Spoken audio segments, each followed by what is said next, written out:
আমরা মুসলমান, আমরা ইমানদার, আমরা জাকাত দেই, হজ করেছি, মাশাআল্লাহ ৫ ওয়াক্ত নামাজ জামাতের সঙ্গে পড়ছি, বাট একা হলেই সমস্যা শুরু হয়ে যায়। একা হলেই কেন যেন মাইন্ডসেট চেঞ্জ হয়ে যায়, একা হলেই গুনাহ হয়ে যায়, একা হলেই পর্নোগ্রাফি দেখে ফেলি, একা হলেই মেয়ের সঙ্গে কথা বলে ফেলি। অনেক এরকম সমস্যায় ভুগি আমরা। আজকে আমরা জানবো যে একাকিত্ব সময় নিজেকে গুনাহ থেকে আমরা বাঁচাতে পারি কেমন করে। রাজি আছেন তো সবাই ইনশাআল্লাহ? আমাদেরকে বুঝতে হবে যে এই সমস্যার দুটি দিক আছে যুবক ভাইরা। বলেন সবাই, কয়টা দিক? এক হচ্ছে আধ্যাত্মিক, আর একটা হচ্ছে মানসিক। আমি প্রথমে মানসিক সাইড নিয়ে কথা বলছি, এই দিকটা নিয়ে কথা বলছি। দেখুন, আপনাকে এই প্রবলেমটা বুঝতে হলে আগে মানসিক দিকটা বুঝতে হবে। খুব ভালো করে বুঝবেন, সায়েন্সের ভাষায় এটাকে বলা হয় ট্রিগার। এটাকে বলা হয় trigger. This is called trigger. ট্রিগারটা কি?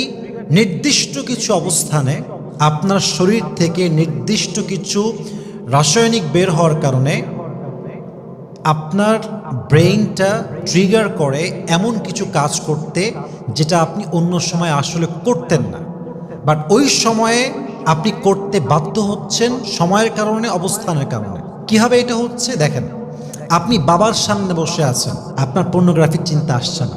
আপনি মসজিদে বসে আছেন, আপনার গান শুনতে মন চাচ্ছে না। আপনি কোরআন তেলাওয়াত করছেন, আপনার কোনো বাজে ভিডিও দেখতে মন চাচ্ছে না। কিন্তু আপনি যখন একা আছেন, জানালা লকড, দরজা লকড, কেউ নেই, তখনই আপনার ব্রেইনটা আপনাকে ট্রিগার করছে বাজে কিছু দেখার জন্য, বাজে কিছু করার জন্য। তাহলে আপনাকে আগে এইটা চুজ করতে হবে যে আপনি কোন সময়ে গেলে, কোন অবস্থানে গেলে, কেমনে থাকলে আপনার ব্রেইন আপনাকে খারাপ কাজ করতে ট্রিগার করে। তো আপনি বুঝে গেলেন যে আমাকে ট্রিগার আমার ব্রেন তখন করে যখন আমি একা থাকি, যখন আমার দরজা জানলা সব লক থাকে, যখন আমি রুমে লাইট অফ করে থাকি, তখনই আমার ব্রেন আমাকে ট্রিগার করে এই সমস্ত বাজে কাজ করার জন্য। তাহলে বোঝা গেল একাকিত্ব সময়টার জন্য আপনাকে হিসাব করতে হবে যে আমি একাকী ঠিক তখন থাকবো যখন আমার দ্বারা গুনাহ থেকে বাঁচা একদম সম্ভব। কেমনে? আমার মন চাচ্ছে আমি পর্নোগ্রাফি দেখবো, আমার জানালাটা খোলা, আমার দরজা খোলা, এখানে আমার মা আছে, ওখানে আমার বাবা হাঁটতেছে। তো আমি একা থাকলেও কি হবে, আমার আশেপাশে আমার লোকজন আছে, এদের জন্য আমি পর্নোগ্রাফি দেখতে পারবো না। ঠিক কিনা বলেন যুবক ভাইরা?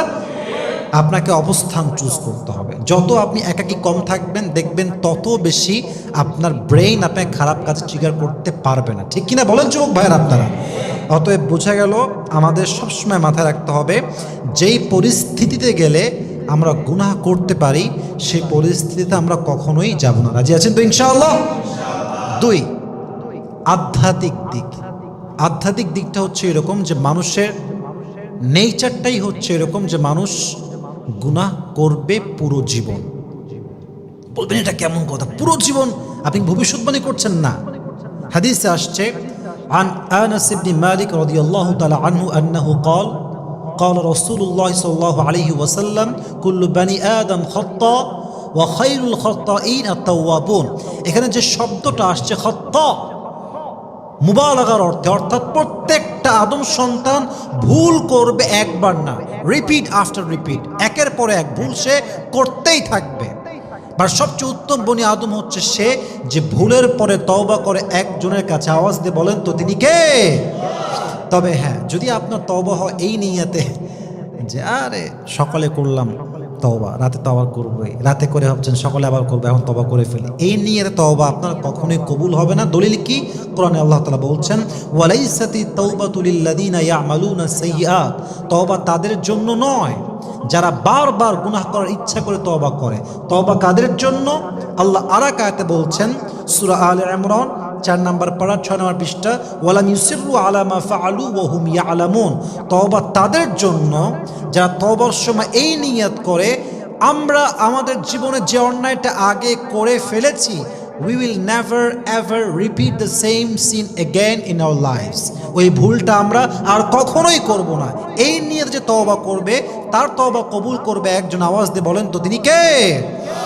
অতএব আপনাকে বারবার এটা মাথায় রেখে চলতে হবে, ভুল আমার একাকিত্ব সময়ও হতে পারে, প্রকাশ্যও হতে পারে, বাট আমাকে বারবার তওবা করতে হবে, এবং তওবাটা হবে ইখলাসের সঙ্গে, পরিপূর্ণ নিয়তের সঙ্গে যে আমি কখনোই এই অন্যায়টা আর আজীবনেও করব না। রাজি আছেন তো সবাই ইনশাআল্লাহ? অতএব নিজেকে এই জিনিসগুলো মাথায় রেখে সবসময় নিজেকে হেফাজত করবেন, দোয়া করবেন, তওবা করবেন। একাকিত্বর সময় নিজেকে সবসময় এমনভাবে রাখবেন যেন কোনো অন্যায়ের দিকে আপনার ব্রেন আপনাকে ট্রিগার করতে না পারে। আল্লাহ আমাদের সবাইকে একাকিত্বর সময় গুনাহ থেকে হেফাজত করুন। আমরা সকলেই মন খুলে পড়ছি আমিন।